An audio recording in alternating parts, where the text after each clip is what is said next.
Tonight, the state of Israel is absorbing something its defense planners spent decades insisting could never happen at this scale, at this speed, and from this many directions at once. 2,100 ballistic missiles, 1,300 Shahed drones, 48 hours, and 72% of the interceptor inventory that stands between Israeli cities and what is still incoming, gone. This is not a crisis in the conventional sense that Israeli security institutions have managed across 7 decades of regional conflict. This is the operational realization of the scenario that Israeli strategic planning had always identified as the existential threshold. The simultaneous activation of every adversary, coordinated at a volume and a compression that the threat models said was not possible. Let's start with the numbers, because the numbers alone demand that you stop and sit with them. 2,100 ballistic missiles fired in 48 hours is not a barrage. It is a campaign. These are not the unguided rockets that Hamas has fired from Gaza across the past 2 decades.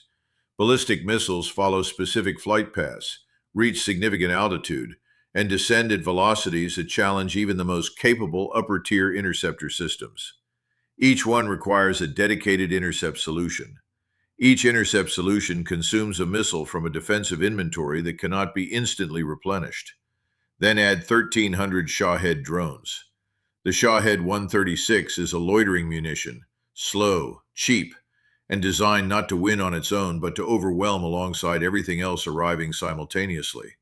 At roughly $20,000 per unit, Iran can manufacture them at a fraction of the cost Israel pays to intercept them. Each Shahed that forces an Iron Dome battery into an engagement cycle has done its strategic job, regardless of whether it reaches its target. And at the end of 48 hours, 72% of Israeli interceptor inventory across the national network, exhausted. That is the number that changes everything. Because Iron Dome performing at its advertised intercept rate is not the problem. The problem is what happens when the volume incoming is specifically calibrated to drain the inventory that makes Iron Dome's intercept rate meaningful. To understand why 72% inventory exhaustion carries the weight it does, you need to understand what the defensive architecture was built to do, and more importantly, what it was not built to do. Israel's air defense operates in layers. Iron Dome handles the short-range rockets and lower-tier drone threats. David's Sling covers medium to long-range ballistic and cruise missiles.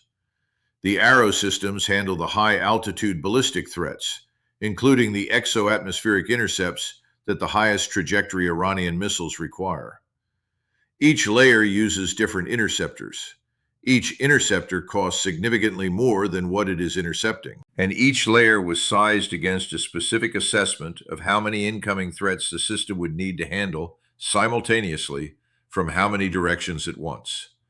The Tamir interceptor, which is what Iron Dome fires, is not produced on demand. It is manufactured at a production rate, stored at a specific inventory depth, and consumed at whatever rate the incoming threat volume requires. Against 1,300 Shahed drones arriving across multiple approach corridors simultaneously, alongside 2,100 ballistic missiles stressing the upper tiers, the consumption rate exceeded the resupply rate at the sector level. That is not a technical failure. The systems performed. The problem is the gap between what the systems were sized to handle and what they were handed. This is where the story shifts from a military operational analysis to a strategic one. Previous Iranian strikes on Israeli territory were managed, bounded, and in significant ways telegraphed. The April 2024 strike involved over 300 drones and missiles and was largely intercepted, partly because the trajectory was known and Allied assets were pre-positioned to assist. That strike was an assertion, a message sent within controlled parameters. What 2,100 ballistic missiles and 1,300 Shahed drones in 48 hours represents is categorically different. This is Iran firing directly. Not through Hezbollah, not through the Houthis, not through the armed formations it has supplied and trained across years of sustained investment. The IRGC Aerospace Force coordinating ballistic missile launches from Iranian territory alongside drone swarms on a 48-hour operational timeline is Iran removing the proxy layer that has always provided strategic deniability and an off-ramp for escalation management. That is not an operational detail. It is a strategic declaration. The sophistication of what Iran executed here reflects a planning depth that Western intelligence had consistently underrated. The challenge was never simply generating the volume. The missiles and drones had been accumulating across years of manufacturing investment. The challenge was the timing. Compressing 2,100 ballistic missile launches and 1,300 drone activations into a 48-hour window in a manner that forces all layers of Israeli air defense into simultaneous high-rate engagement requires planning, coordination, and the operational discipline to hold the launch schedule together under pressure. Iran held the schedule. Let's be precise about the inventory exhaustion number, because it is easy to hear 72% and not fully grasp its operational weight. Israeli interceptor inventory across the full national network is not a single pool that refills uniformly. Each battery in each sector carries the interceptors assigned to it. When a battery in the northern sector deploys its Tamir inventory against Hezbollah-fired rockets, simultaneously with the southern sector batteries engaging Hamas volume, while the upper-tier systems are handling the Iranian ballistic tracks, there is no instant redistribution mechanism that moves interceptors from a quieter sector to a stressed one. The interceptors are where they are. When they are gone until the resupply cycle delivers more. At 72% exhaustion across the national network, the coverage discipline that prevents any single approach corridor from becoming an undefended gap is now a calculation that Israeli air defense commanders are making in real time with depleted assets against incoming volume that is not returned to zero. The coverage gaps are not theoretical. They are the operational reality that 48 hours of sustained volume at this scale was specifically designed to produce. Washington is now managing a situation whose demands exceed what the standard framework of American-Israeli military cooperation was structured around. In April 2024, American naval and air assets directly participated in the intercept of Iran's strike. F-15s downed Shahed drones over Jordan and Syria. Destroyers fired SM-3 interceptors from the eastern Mediterranean. That Allied contribution was decisive. The question now, with 72% of Israeli interceptors exhausted and the incoming volume not at zero, is what the Allied contribution looks like when the volume is not 300, but 3,400.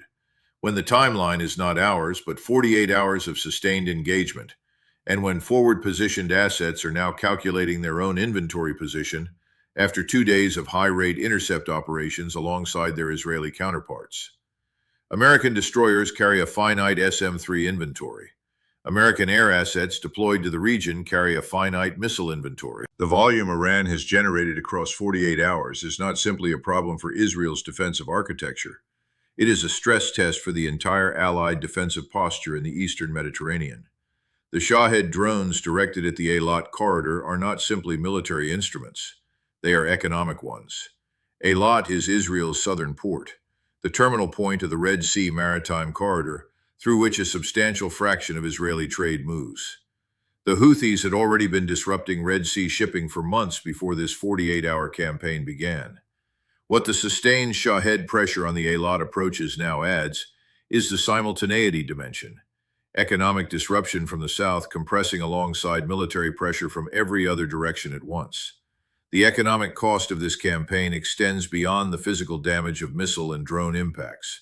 It extends into trade disruption whose duration will outlast the acute military phase. Supply chains that reroute do not simply snap back. Insurance rates that spike in response to sustained strikes on a port corridor do not immediately normalize. The economic pressure built into this campaign through the Eilat targeting is designed with exactly that durability in mind. Here is the strategic verdict that 48 hours of 2,100 ballistic missiles and 1,300 Shahed drones has delivered. The threat model was wrong. Israeli strategic planning had determined what level of defensive capacity was sufficient against the threat environment it had modeled. That model incorporated each adversary individually. It incorporated multi-front scenarios.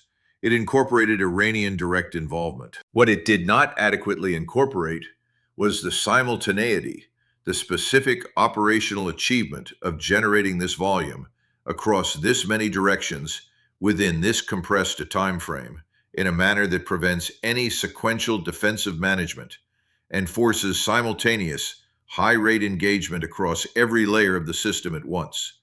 The model being wrong does not mean the system failed. It means the system encountered a threat it was not sized to absorb.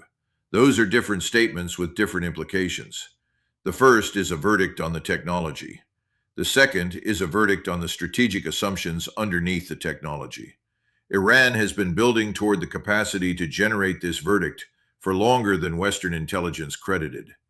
The decades of supply to Hezbollah, to Hamas, to the Houthis, to Syrian military formations, that investment was not simply about creating proxy pressure on Israel's periphery. It was about accumulating the distributed inventory that, when activated simultaneously, could exceed the absorptive capacity of the defensive architecture those proxies had been probing across years of smaller engagements. The 2,100 ballistic missiles and 1,300 drones were not a surprise in their existence. Iran's ballistic missile program is well documented. The Shahed production line is assessed and monitored.